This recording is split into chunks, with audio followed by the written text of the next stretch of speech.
What is the scariest story you know that is 100% true? Nishaba train disaster is something that reminds me how death can come at any moment.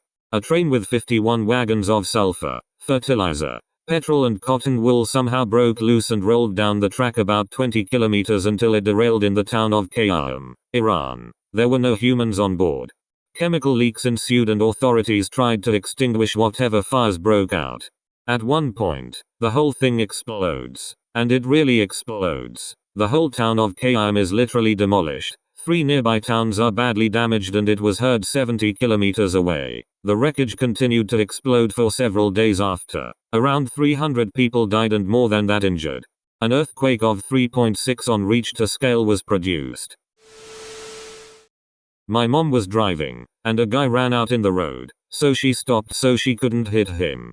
It was night time, so it was pretty dark out, and 3 other men emerged from the forest around, all trying to use the door handles of her car to get in. She locked them luckily, and gassed it to the nearest town.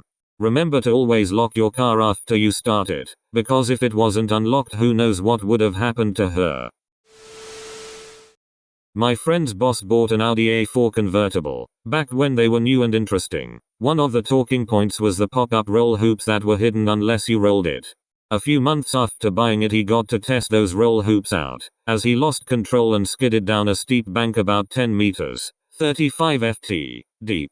The roll hoops did their job, and he survived with just cuts and scratches from the bushes he'd plowed through. The car ended up the right way up and he got out, walked back up the bank to the side of the road, then got on the phone to the police to report the accident. While he was standing there a driver from a car that had seen the accident came over to speak to him. Approaching from behind the other driver asked if he was okay. My friend's boss turned around to reply and dropped dead. His neck had been fractured, but was in one piece right up until he turned his head, when it severed his spinal cord. One of my friends had someone following her home, hiding in the bushes so they couldn't be seen. She booked it to her house, got inside, and he was watching the house from the outside. She called the cops. They come along quietly and got the jump on him. He had condoms, handcuffs, and a knife. When they got his DNA, it turned out that he was linked to a half-dozen RS in the area. She credits her regimen of running sprints to outrunning him that night and firmly believes she would have been R if she couldn't outrun him then. 3 sailors survived the sinking of the USS West Virginia at Pearl Harbor, only to die 16 days later, due to the lack of air. The Navy knew they were there, but couldn't get to them. 16 days to die.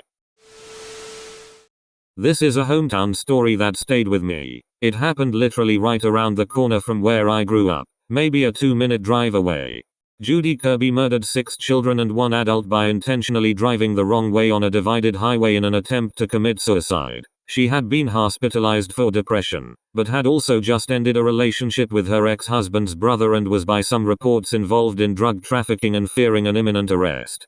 She picked up her sister's son, who was celebrating his 10th birthday that day. She then loaded her 3 children into the car, supposedly to pick up a gift for the nephew. Instead, she went missing with the carload of kids. A short time later, calls started coming into 911 about a car going the wrong way down the highway at a high rate of speed. They made it about 90 seconds before a head-on collision with another vehicle, driven by a father with 2 children and another child along for the ride. The crash annihilated both vehicles. The only survivors were Kirby herself, and the child who was along for the ride in the other car. There were pieces of children all over the highway. She was sentenced to 215 years in prison. My brother's ex-GF had 2 older sisters. They died before she was born. One day they decided to play hide and seek or something. So anyway, they both climbed inside a chest and accidentally locked themselves in. They suffocated. There was a woman who worked in a science lab who spilled 2 drops of organic mercury on the back of her gloved hand. Those 2 drops destroyed her entire nervous system and brain. Years ago my now husband worked for an industrial laundry company in their head office when a PR disaster happened that also mentally screwed up a number of people. Their company collected laundry from large hospitals and medical type businesses, egg care homes etc. and cleaned them. You can imagine the sort of heavy duty cleaning, bleaching, boiling etc. needed to remove those sort of biological contaminants. One day a laundry cart went through the usual bleaching, boiling cycle before it dropped out into a conveyor belt to be sorted for drying pressing when there was a horrid scream. A small newborn baby's body had been discovered tangled up amongst the sheets. It had been cooked. The laundry workers were distraught. The whole place had to be shut down. Police called and the laundry tracked back to the hospital to discover what happened. It turns out thankfully in some ways, stillborn baby had been left in the cot waiting to be taken down to the hospital mortuary after the parents had said their goodbyes and covered it with a blanket, but somehow one of the nurses hadn't realized. Just on shift was the best guess. So just grabbed up all the linen out the cot and off the bed in the delivery room with the body bundled inside and emptied it into the laundry hamper trolley thing. The other nurse's parents assumed the baby had been collected by the mortuary to be stored awaiting their funeral decisions. The laundry was found not to be to blame, but the parents were devastated and the hospital took a lot of flack.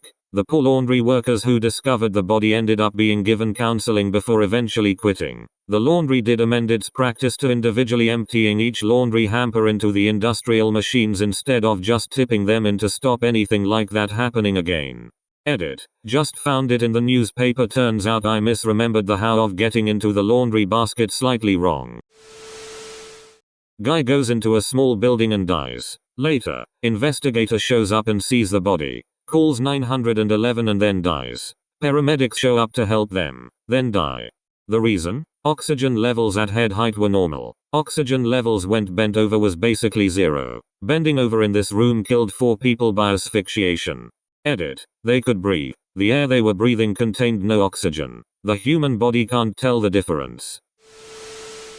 My wife arrived at her parents' house that she was currently living in due to health issues of her father's. She got into the house. No one else was there at the time, and instead of going further in, stopped in the first room that held the computers, which was right by the door. She went into the room and was messing around on the internet when one of the cats came into the room. Her cat, to be precise.